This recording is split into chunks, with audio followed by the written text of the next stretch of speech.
score the touchdown. CD, what a sensational start for this defense. Instead of just forcing the 3-and-out, which they were about to do, they pick it off and take it in for the score. Yeah, I mean, they didn't just settle for the standard good way to start a game. They started in dramatic fashion. Take it away, score points, and guess what? They'll be flying to go back out there on defense again after that play.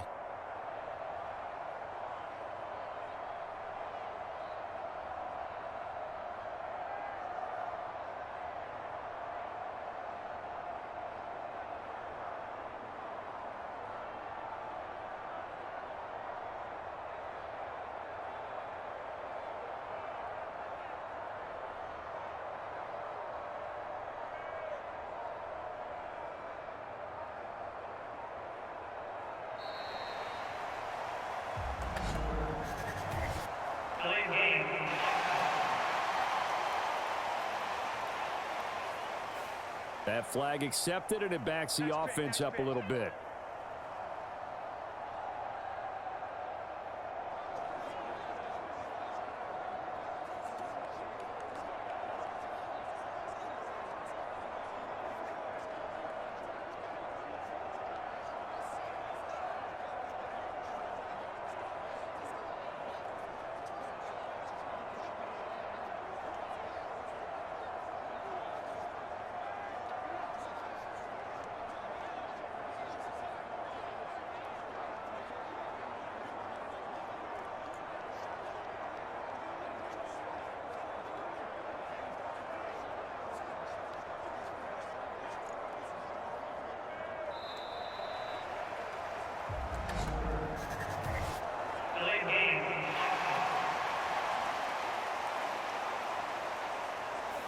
The offense knew it. They were already starting to walk back as that one is accepted.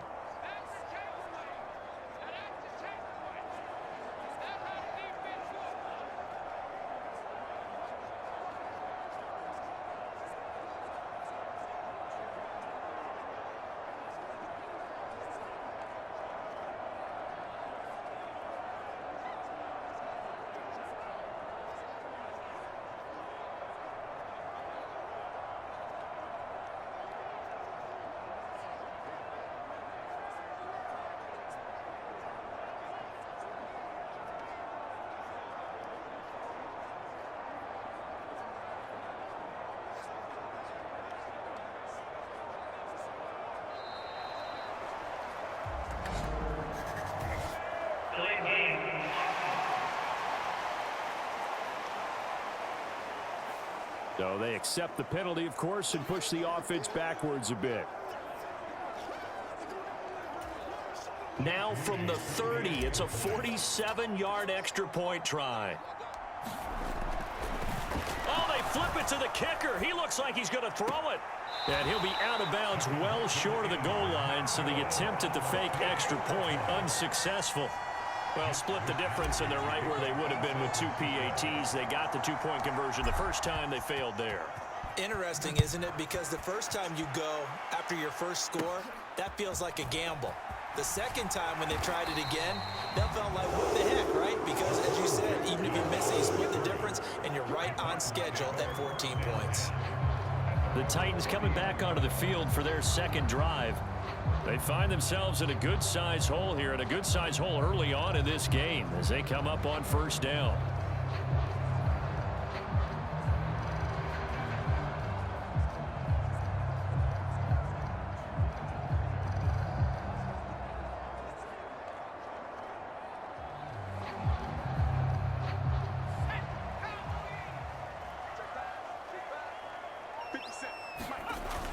The first carry now for Tony Pollard.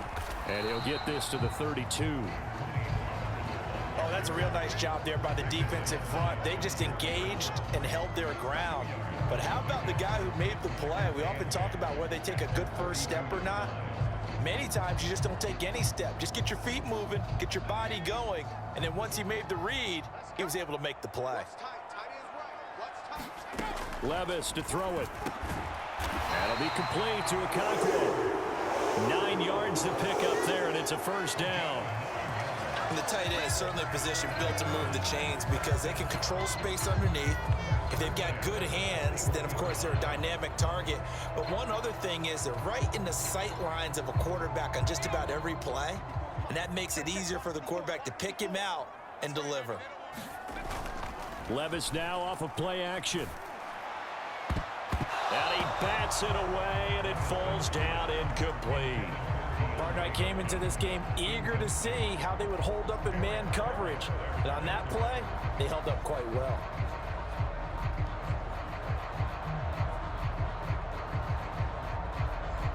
Here's 2nd and 10.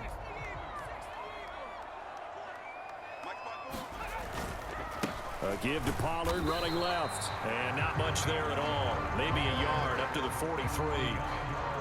Pretty good little two-play sequence there. You force the incompletion, then a very short pickup. Yeah, now maybe you bring in an extra defensive back or two because you want to try and defend on 3rd down. They like to play those nickel or sub packages, don't they?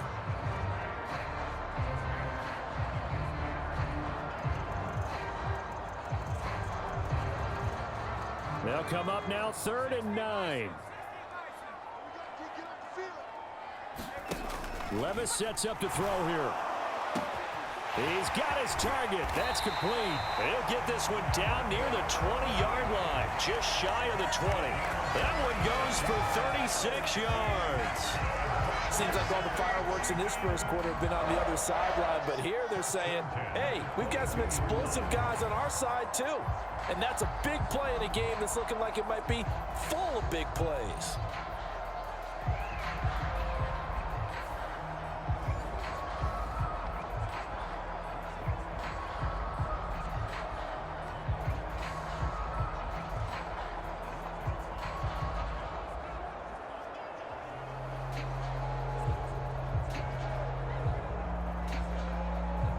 Counting down toward the midway point in quarter 1.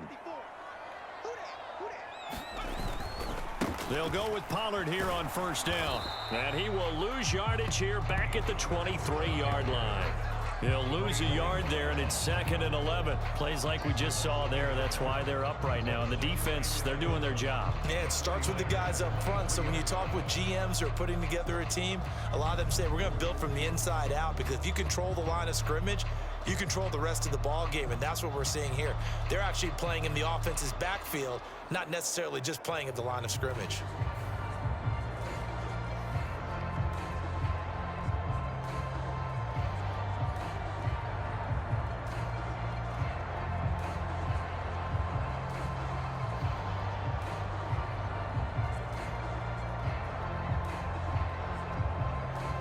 Maybe just a slight detour on what's been a strong drive. Here's 2nd and 11. Levis looking to throw. And his throw here's incomplete. And he's only hit on 2 of his first 6 passes. Time for a quick quarterback regroup here with a big 3rd down coming up.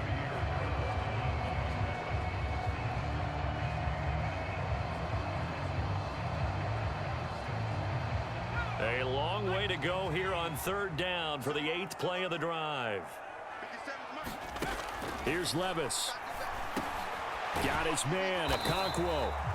And he is not going to get to the marker as they stop him short at the 14. A gain of 8 there on the play. And that's going to make it 4th down. So much about this game is just understanding situations and then having to execute, isn't it? Guard the 1st down sticks. Don't let them get there. And they've rallied and made the tackle.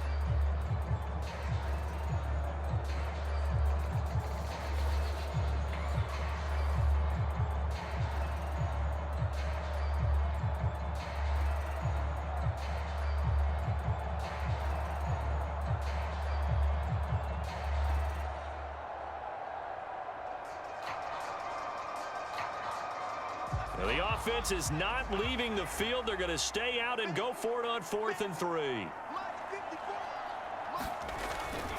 They'll run for it with Pollard. It's first and goal after they rip off a solid chunk of yardage in the ground game on a risky fourth down call. That was fourth and what we would call long in that situation, wasn't it? That wasn't fourth and inches, was it? No, I mean, you get in those situations, 4th and 3, 4th and 4, that's a lot to, what would you say, a lot of pizza left in that box. It certainly is. Not everyone dove in on that one. In today's NFL, this is a passing down. All right, this is not a running down. That takes a lot of guts to call that play and even better execution.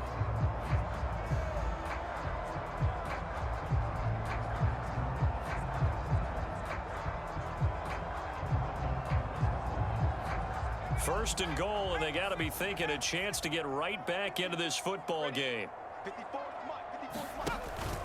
They'll run with Pollard. And the second wave of tacklers is going to get him as they stop him behind the line. It's a loss of a yard there, and it's second down. Sometimes you just sit back and marvel at what he can do defensively. Speed, strength, quickness, he's the whole package. And that package just wrapped up the runner for a loss.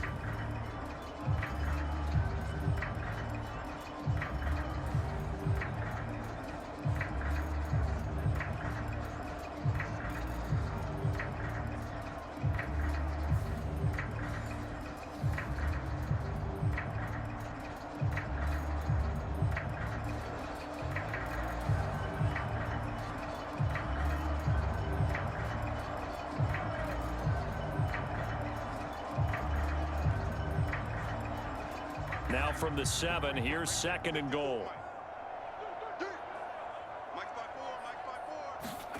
Now Levis. Got a man, and it's taken in for a Titans touchdown. Chigakonkwo, a 7-yard touchdown grab. And the Titans have got it back to within a score. Bouncing back nicely from that bad opening drive where he threw the interception. Drive number 2 leads him right down the field and into the end zone. So obviously his confidence was never lost, and that's a good thing to see. Great quality to have, and you absolutely must maintain that as a quarterback. But I have to think that they're probably still on the script that they prepared for this game. Just the second drive, they've worked on these plays all week in practice. Put them to good use on that one.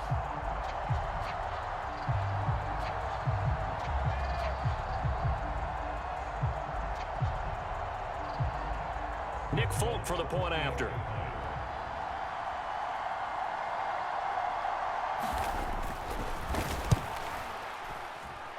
And that one makes it 14-7.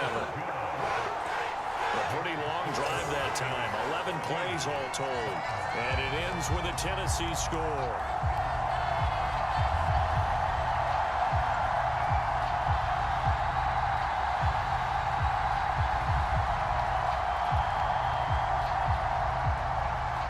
This game back within a touchdown now as the kickoff's away. And he'll wisely just take a knee here, and this ball will come out to the 30-yard line. Well, the 49ers get ready to go on offense, and it's the Pro Bowler Brock Purdy at the helm in his 3rd NFL season now out of Iowa State. And the great story of Brock Purdy continues. Had he been drafted in the 1st round, I think people would be singing his praises to the skies, but for whatever reason, people can't let go of the fact he is Mr. Irrelevant, and they don't give him the credit he deserves. He is not just a system quarterback. He's a guy who enhances his team. Not just along for the ride, he's the one steering the ship, and without him, their ceiling significantly drops. And able to break one tackle, but then quickly brought down, but a nice little gain.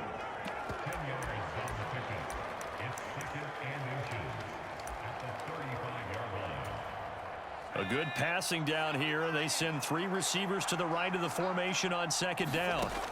Purdy will set up to throw it here. And that nearly an interception here on this opening drive, but he gets a reprieve. It's 3rd down. Now a timeout called for by the offense. And that's their second charge timeout here in this first quarter. They're down to 1 remaining. An incomplete pass on that last play, and that means they'll need to come up with something here on 3rd down. Now Purdy. Work in the middle of the field, and he's got a man complete. Look at the big man rumble. Touchdown!